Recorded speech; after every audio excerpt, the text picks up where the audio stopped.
અનેક બાબતો ચર્ચામાં હોય છે. ચર્ચાના અંતે આખરી સ્વરૂપ આપે હું તમને વાત કરી શકું. હું ચોક્કસ નિર્ણયથી આપને જાણ કરીશ. આજે કેબિનેટ બેઠક બાદ રાજ્યના પ્રવક્તા મંત્રી જીતુ વાઘાણીએ ઈડબ્લ્યુએસ મુદ્દે સ્પષ્ટ જવાબ આપ્યો છે. પ્રવક્તા મંત્રી જીતુ વાઘાણીએ આપી પ્રતિક્રિયા. ઈડબ્લ્યુએસની આવક મર્યાદા મુદ્દે એ સ્પષ્ટ જવાબ આપ્યો છે કે હજુ કોઈ પણ પ્રકારનો નિર્ણય સરકારે નથી લીધો. હજુ સુધી તમે અમારી ચેનલને સબસ્ક્રાઇબ નથી કરી તો અત્યારે જ ન્યૂઝરૂમ ગુજરાતને સબસ્ક્રાઇબ કરો, ફેસબુક અને ઇન્સ્ટાગ્રામ પર ફોલો કરો.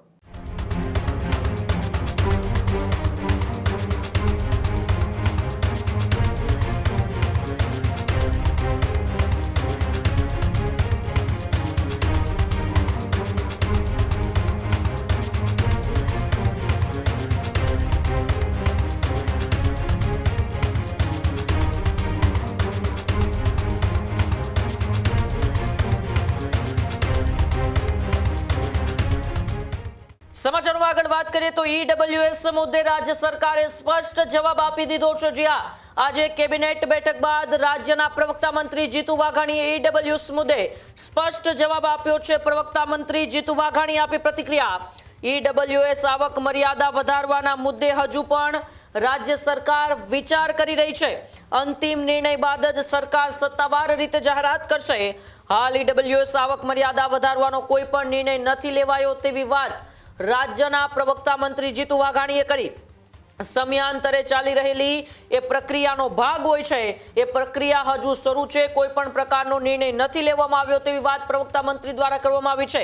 ઈડબ્લ્યુએસમાં આવક મર્યાદા વધારવાની જે માંગ હતી તે માંગ મામલે આજે કેબિનેટ બેઠક છે તે રાજ્યના મુખ્યમંત્રી ભૂપેન્દ્ર પટેલની અધ્યક્ષતામાં યોજાઈ હતી. કેબિનેટ બેઠક બાદ રાજ્યના પ્રવક્તા મંત્રી જીતુ વાઘાણીએ પત્રકાર પરિષદમાં ઈડબ્લ્યુએસની આવક મર્યાદા મુદ્દે એ સ્પષ્ટ જવાબ આપ્યો છે કે હજુ કોઈ પણ પ્રકારનો નિર્ણય સરકારે નથી લીધો.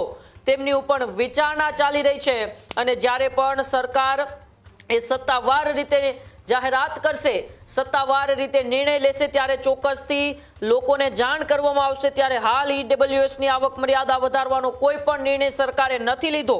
સમયાંતરે એક પ્રક્રિયા ચાલી રહેલી હોય છે ને પ્રક્રિયાનો ભાગ છે તે કેબિનેટ બેઠકની અંદર ખાલી મુદ્દો આવ્યો હતો પરંતુ અત્યારે કોઈ પણ પ્રકારનો નિર્ણય એ લેવામાં નથી આવ્યો. આવી વાત રાજ્યના પ્રવક્તા મંત્રી જીતુ વાઘાણીએ કરી હતી.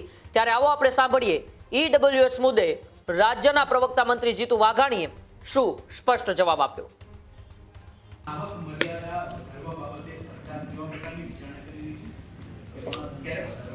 સમયાંતરે બધી જ વિચારણાઓ અને વ્યવસ્થાઓ નિરંતર થતું હોય છે. નિર્ણય થાય એટલે આપણે જાણ કરીશું. અનેક બાબતો ચર્ચામાં હોય છે. ચર્ચાના અંતે આખરી સ્વરૂપ આપે હું તમને વાત કરી શકું. હું ચોક્કસ નિર્ણયથી આપને જાણ કરીશ. ચર્ચામાં આવવું એટલે નિર્ણય નથી હોતો પણ જે કાંઈ બાબતોનો નિર્ણય હશે નિર્ણય થઈ તો આપને ચોક્કસ જાણ કરીશ.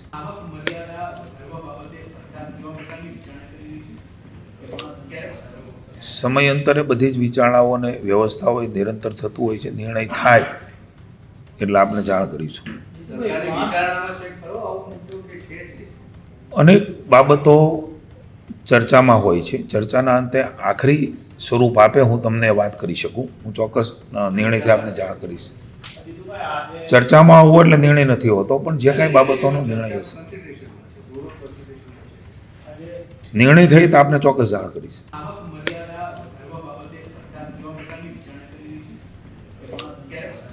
સમયાંતરે બધી જ વિચારણાઓ અને વ્યવસ્થાઓ નિરંતર થતું હોય છે. નિર્ણય થાય એટલે આપણે જાણ કરીશું. અનેક બાબતો ચર્ચામાં હોય છે. ચર્ચાના અંતે આખરી સ્વરૂપ આપે હું તમને વાત કરી શકું. હું ચોક્કસ નિર્ણયથી આપને જાણ કરીશ. ચર્ચામાં આવવું એટલે નિર્ણય નથી હોતો પણ જે કાંઈ બાબતોનો નિર્ણય હશે. ખેડૂત ભાઈઓ છે ખેતરમાં ડ્રોન ઉડાવતા હોય છે ત્યારે આપણે એક પ્રશ્ન સતાવતો હોય છે કે જે આપણે અત્યાર સુધી જીપીએસ ટેકનોલોજી વાળા ડ્રોન વાપર્યા છે જેથી કરીને મોબાઈલ ટાવર છે અથવા તો હાઈ ટેન્શન લાઇન પસાર થતી હોય, કોઈ વૃક્ષો હોય ત્યારે જે જીપીએસ ટેકનોલોજી વાળા ડ્રોન છે એમાં ટકરાય અને ટ્રેસ થાય છે. પણ એગ્રીવન લાવ્યું છે જીએનએસએસ ટેકનોલોજી ડ્રોન જેથી કરીને એ ડ્રોન છે એ કોઈ જગ્યાએ ટકરાય નહીં, પોતાની રીતે જ ડિસિઝન લે છે ને મૂવ થઈ જાય છે. જેથી કરીને જીએનએસએસ ટેકનોલોજી ડ્રોન છે એ વાપરવાનો આગ્રહ રાખો. આ જ પ્રકારની તમામ અપડેટ જોવા માટે ન્યૂઝરૂમ ગુજરાતને લાઇક, શેર અને સબસ્ક્રાઇબ કરવાનું ભૂલતા નહીં.